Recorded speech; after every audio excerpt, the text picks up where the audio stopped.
రాజీవ్ గాంధీ గారు చెప్పినట్టు అప్పులు కానీ లేకపోతే నిరుద్యోగం కానీ చంద్రబాబు నాయుడు గారి పరిపాలన కన్నా జగన్మోహన్ రెడ్డి గారి పరిపాలన మెరుగ్గా ఉంది. సో దానికి సంబంధించి పవన్ కళ్యాణ్ గారు కానీ చంద్రబాబు గారు కానీ షర్మిల గారు కానీ ప్రశ్నించేటువంటి అర్హత వాళ్ళకి లేదు. జగన్మోహన్ రెడ్డి గారి పాలన ఎంత అబద్ధపు తప్పులు తడగ్గా ప్రజలందరినీ కూడా మాయ చేసి ఏదైతే అట్టడుగు వర్గాలను ఏ విధంగా అయితే ఒక అభూత కల్పనలోకి తీసుకెళ్లే విధంగా ఉండిందో మన రాజీవ్ గాంధీ గారి మాటలు కూడా అంతే. అంటే ఇప్పుడు రాజీవ్ గాంధీ గారు స్టార్టింగ్లో ఏదైతే జెట్ అంటున్నారో జెట్ స్పీడ్లో రాజీవ్ గాంధీ గారు అనర్గళంగా ఎట్లా పడితే అట్లా అబద్ధాలను ఏదైతే ఈ తప్పులు తడగ్గా ఈయన అబద్ధాలను కూడా అంటే ఏదైతే లెక్కలు చెప్తున్నారు చూసారా, ఉన్న పలంగా జిఎస్డిపి గురించి చెప్తున్నారు, లేకపోతే ఇంత స్టేక్స్ ఉంది ఇంత పర్సెంటేజ్ ఉందని చెప్పేసి రాజీవ్ గాంధీ గారు ఇక్కడ ఉన్నటువంటి టీవీ చూసేటువంటి వీక్షకుల్ని ప్రేక్షకుల్ని అదేవిధంగా ప్రజల్ని ఏ విధంగా మభ్యపెట్టగలనేది రాజీవ్ గాంధీ గారిని ఇప్పుడు మనం చూస్తా ఉన్నాం. మీరు కాంట్రాక్టర్, మీరు ఆంధ్రప్రదేశ్ నుంచి ఒక 5గురినో 10 మందినో కూలీలను తెచ్చుకున్నారు, రేపే తెచ్చుకున్నారు. మీరు కొత్త ప్రాజెక్ట్ స్టార్ట్ చేసి ఇప్పుడు ఆ క్రెడిట్ ఎవరికి వచ్చి రాజీవ్ గాంధీ గారు ఆగండి. రాజీవ్ గాంధీ గారు ఇప్పుడు ఇక్కడ వంశీదీప్ గారు ఈయన ఒక కాంట్రాక్టర్, ఈయన రేపు కొత్త ప్రాజెక్ట్ మొదలు పెట్టి హైదరాబాద్ లో ఆంధ్రప్రదేశ్ నుంచి ఒక 10 మందిని ఎంప్లాయీస్ ని కూలీలను తీసుకొచ్చి ఈయన సంబంధించినటువంటి కాంట్రాక్ట్ లో ఉద్యోగులుగా నియమితులు చేసుకున్నారు. ఆ క్రెడిట్ ఎవరికి ఇవ్వాలి? మనం దీన్ని జగన్మోహన్ రెడ్డి గారు ఖాతాలో వేస్తారా? ఇంకొక 5-10 మంది మీరు ఒక్క నిమిషం మీరు అడిగారు ఉద్యోగము ఆ స్థాయి అంటే ఉద్యోగానికి వాళ్ళు ఇచ్చే జీతాలు ఇవన్నీ కూలీలు ఎవరు ఈపీఎఫ్లు కట్టరండి. కూలీలు అంటే బీపీఎల్ లోపు వస్తారు, వాటిని ఎవరు ఇక్కడ ఫారం ఎంప్లాయ్మెంట్ గా కనుక తెచ్చుకుంటే అదే అన్న. ఇప్పుడు ఏదైనా ఒక సాఫ్ట్వేర్ కంపెనీ హైదరాబాద్ లో పెట్టారు, ఒక సాఫ్ట్వేర్ కంపెనీ. ఇక్కడ మన దగ్గర ఉన్నటువంటి ఎడ్యుకేషన్ సిస్టమ్ తో బాగా చదువుకున్నటువంటి యువతని ఇక్కడ నుంచి తీసుకెళ్లి హైదరాబాద్ లో ఎంప్లాయ్మెంట్ దొరికింది. లేదా ఆ కంపెనీ వైజాగ్ లో వస్తే ఆ క్రెడిట్ కంప్లీట్ గా జగన్మోహన్ రెడ్డి గారి, నో డౌట్. ఈ రోజు ఇన్ఫోసిస్ వచ్చింది, అది కంప్లీట్ గా జగన్మోహన్ రెడ్డి గారు. రాష్ట్రంలో ఉన్నటువంటి ప్రజలు అంటే ఇప్పుడు వాళ్ళు చెప్పినట్టు ఉద్యోగాలు వచ్చే విధంగా హత్యలు కాదండి, హత్యలు దొంగతనాలు దోపిడీ చేస్తే కూడా ఆ క్రెడిట్ కూడా మీరే తీసుకోవాలి కదా. స్కిల్ డెవలప్మెంట్ అంటే ఇప్పుడు ఇక్కడ ఉన్నటువంటి ఎవడైతే కష్టపడి చదువుకున్నారో ఏదైతే నిరుద్యోగులు ఉన్నారో వాళ్ళు ఏదైనా ఉద్యోగం సంపాదిస్తే ఆ ఉద్యోగంలో మీరు క్రెడిట్ తీసుకున్నప్పుడు అక్కడ ఏదైనా కానీ నేను మాట్లాడుతున్నాను సార్, అక్కడ నేను మాట్లాడుతున్నప్పుడు మీరు వచ్చారు, మీరు అయిపోయింది. ప్రశ్న అడిగారు ఆయన నన్ను ప్రశ్న అడిగారు, లేదా ఐ వోంట్ కమ్. ఒక్క నిమిషం అండి.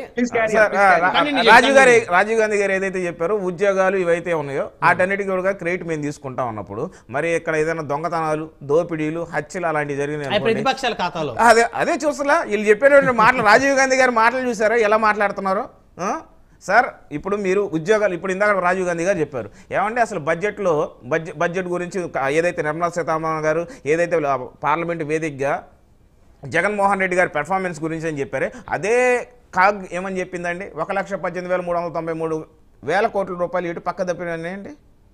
అట్ని ఏ విధంగా పక్కదారి మళ్లించారని చెప్పి అడిగింది. దానికి ఈ రోజు దాకా మీరు ఏ రోజు అన్నా కానీ అసెంబ్లీ సాక్షిగా జగన్మోహన్ రెడ్డి గారు వైఎస్ఆర్ కాంగ్రెస్ పార్టీ ప్రభుత్వం తెలుగుదేశం పార్టీ ఆ రోజున చర్చకు సిద్ధమని అన్నప్పుడు మార్షల్స్ తోటి అక్కడ ఉన్నటువంటి తెలుగుదేశం పార్టీ శాసనసభ్యులను బయటకు పంపించారే కానీ ఈ రోజు కూడా రాష్ట్ర ప్రజలకు తెలియని విషయం ఏంటంటే 1,18,393 కోట్ల రూపాయల డబ్బుని పక్కదారి మళ్లించారు.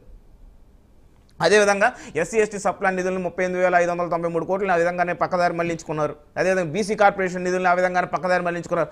రాష్ట్రంలో నవరత్నాల పేరుతోటి ఏదైతే దళిత బీసీ బహుజన మైనార్టీ సోదరులందరినీ కూడాను మేము మీకు ఏదో దోచి పెడుతున్నాం అని చెప్పి వారికి న్యాయబద్ధంగా వారికి బడ్జెట్ అలిగేషన్లో వారికి రావాల్సినటువంటి ఏదైతే నిధుల్ని నవరత్నాలతోటి పక్కదారి మళ్లించి అదే మళ్ళా వారికి మిగిలిన అన్ని సామాజిక వర్గాలతో పాటుగా ఈక్వల్గా పంచి వారి నోట్లో మట్టి కొట్టుతూ ఈ రోజున మళ్ళీ ఎన్నికల పాటు వాళ్ళకి రావాల్సిన వాళ్ళకి ఖచ్చితంగా కదండి. జగన్మోహన్ రెడ్డి గారు రాష్ట్ర ఆర్థిక పరిస్థితి అన్నప్పుడు జగన్మోహన్ రెడ్డి గారు అటువంటి ఎన్నికల హామీలు ఇవ్వడానికి జగన్మోహన్ రెడ్డి గారు ఈ రోజున 2019 ఎన్నికలప్పుడు జగన్మోహన్ రెడ్డి గారు ఇచ్చినటువంటి ఎన్నికల హామీలు ఏమి నెరవేర్చారని చెప్పి రాజీవ్ గాంధీ గారు అడుగుతున్నారు. మద్య నిషేధ అంశం వచ్చింది ఇందాక.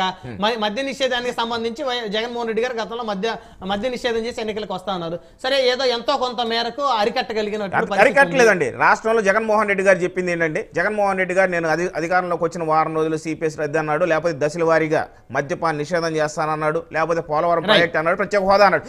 మద్యపాన నిషేధం దగ్గరకు వచ్చేసరికి జగన్మోహన్ రెడ్డి గారు దశల వారీ మద్యపాన నిషేధం అని చెప్పారు. ఈ రోజున మేమైతే ఎన్నికల హామీలు ఏదైతే Janasena party, Telugu Desam party, Bharatiya Janata party ఏదైతే ఎన్నికల హామీలు ఇస్తాం ఖచ్చితంగా వాటి మేము స్టికాన్ అయి ఉంటాం. జగన్మోహన్ రెడ్డి గారు ఏదైతే వైఎస్ఆర్ కాంగ్రెస్ పార్టీ నాయకులు ఏదైతే జబ్బలు జరుగుతున్నారో మేము 100% 99% ఎన్నికలు జనసేన పార్టీ షర్మిల గారికి మద్దతు తెలిపిద్దా, అండగా ఉంటుందా? ఒక ఆడబిడ్డగా జనసేన పార్టీ ఒక్క స్టెమ్లమ్మకే కాదండి, జనసేన పార్టీ ఆడబిడ్డగా ఏ స్త్రీ అయినా సరే రోడ్డు మీదకి వచ్చి ఈ విధంగా అవహేళనకు గురవుతా ఆవిడ వస్త్రధారణ మీద, వేషధారణ మీద, అదేవిధంగా ఆవిడ యొక్క వ్యక్తిగత జీవితం మీద ఆ విధంగా ఎవరినైనా సరే ఆ విధంగా మాట్లాడినప్పుడు ఖచ్చితంగా పవన్ కళ్యాణ్ గారే జనసేన పార్టీ కాదు మనందరం కూడాను అటువంటి వ్యక్తికి మద్దతుగా ఉండాల్సిన పరిస్థితి అండి. ఎందుకంటే మినిమం సెన్స్ లేకుండా రాజకీయాలు చేస్తున్నటువంటి జగన్మోహన్ రెడ్డి గారికి వైఎస్ఆర్ కాంగ్రెస్ పార్టీకి మరీ విన్నవించుకుంటున్నామండి. రాష్ట్రంలో ఉన్నటువంటి కుటుంబాలు, కుటుంబ సభ్యులు వ్యక్తిగత జీవితాలకు రావద్దండి. ఎంత నీచమైనటువంటి రాజకీయ సాంప్రదాయానికి ఈరోజు జగన్మోహన్ రెడ్డి గారు కాంగ్రెస్ పార్టీ తెరదీసిందని వైఎస్ఆర్ కాంగ్రెస్ పార్టీ. సమయం లేదు.